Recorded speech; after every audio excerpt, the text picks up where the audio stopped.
What's going on today, y'all? My name is Abe. Welcome to the first video of my YouTube channel. Today, we are going to be talking about a very important topic in the Christian life, arguably the most important topic in the Christian life. It is what our God uses to bring us to Him in reconciliation with Him. Today, we're going to be talking about forgiveness. So, forgiveness is something that Jesus talked about his entire ministry. In fact, he preached about it until his very last day walking on this earth. Needless to say, he still does walk on this earth with us in his resurrected wounded flesh. However, he's ascended into heaven as well, which is very cool. Now, with forgiveness, there's the absence thereof as well. Therefore, there is unforgiveness, right? Unforgiveness, I believe, is us holding on to a grudge for somebody else, for something either they did to us, they did to somebody else, somebody we know, whatever they did, holding on to a grudge, right? Now, with that grudge, it's heavy, okay? And I want us to understand that forgiveness, the opposite of unforgiveness, I want us to picture it in this model like a door. Right? And once you enter it, you've found forgiveness. It's just you have to walk through it in order to experience forgiveness. Forgiveness for others, forgiveness from God. So the odds are, if you clicked on this video with the intention to maybe find a way to forgive this person, you already have found forgiveness. It's just you're learning how to experience it. And now with experiencing forgiveness, there's a process that comes with it. There's actually two different processes. There's a healthy process and then there's an unhealthy process. The unhealthy process is where we blot it out. It's where we stop thinking about it. It's where we try to forget about it without actually confronting it. I think looking at our walks with God, like in order to be forgiven, you must first confront your sin, right? In order to in order to address the problem, I heard in a quote once in a book, you must attack the city. Right? And how do you address a problem without attacking the city, but just avoiding it? You don't. And so after we have found forgiveness, if we choose to just think it never happened, I would argue you're actually hurting yourself more than you're helping yourself. Because with forgiveness comes different emotions, comes different ways in which you can view that person that you forgave. How does God view us after He forgives us? How does God view us before He forgives us? With love. With love. How should we view others after we forgive them? How should we view others before we even have found forgiveness for them? Love. In our humanity, in our wounded flesh, can you have love without forgiveness? I don't think so.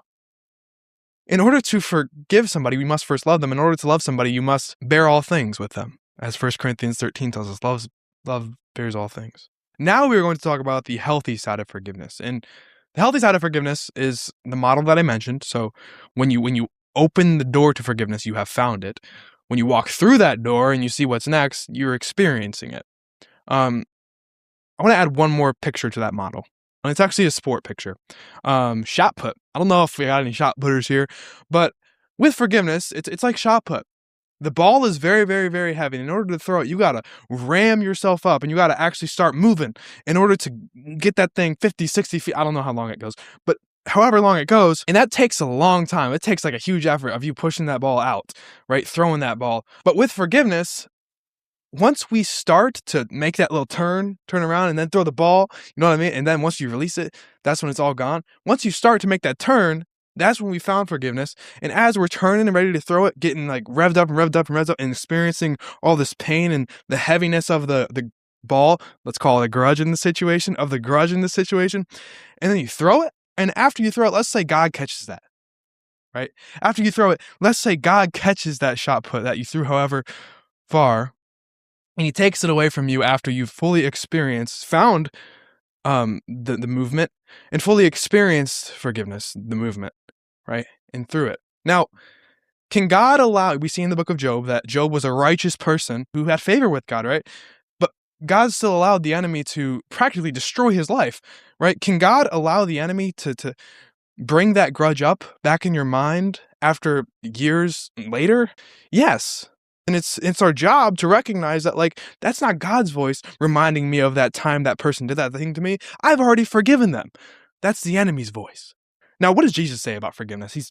I just told you before that his whole ministry, he talked about it, but Matthew 6, after he gives us the Our Father prayer, he says this right after he tells us to ask our Father to forgive us as we forgive those who trespass against us. He says, if you forgive others their transgressions, your heavenly Father will forgive you. But if you do not forgive others neither will your Father forgive your transgressions. You see, our forgiveness to others is not only something that is between us and that person we're forgiving, but it's between us, God, and that person we're forgiving, because we're all wounded.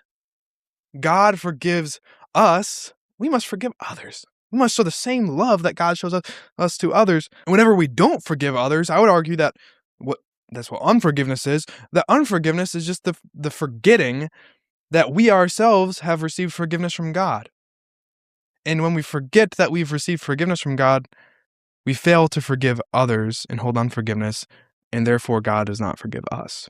Our standing with God is based on the blood of Christ. It's based on the redemption he has brought us as sons and daughters of him. It's based on the reconciliation he has brought us. Whenever we forget that we're wounded, whenever we forget that our brothers and sisters are just as wounded as we are, we start to hold unforgiveness. We start to act like we're better than others. It's just us putting ourselves above the person we think has done us more wrong than we could have potentially done. No, you could have done the same exact thing that other person did. It's just they were the ones that ended up doing it. And by the grace of God, you are not doing that right now. Humility. I think in order to forgive, we must have humility. We must have the humility to recognize that I could have done that too.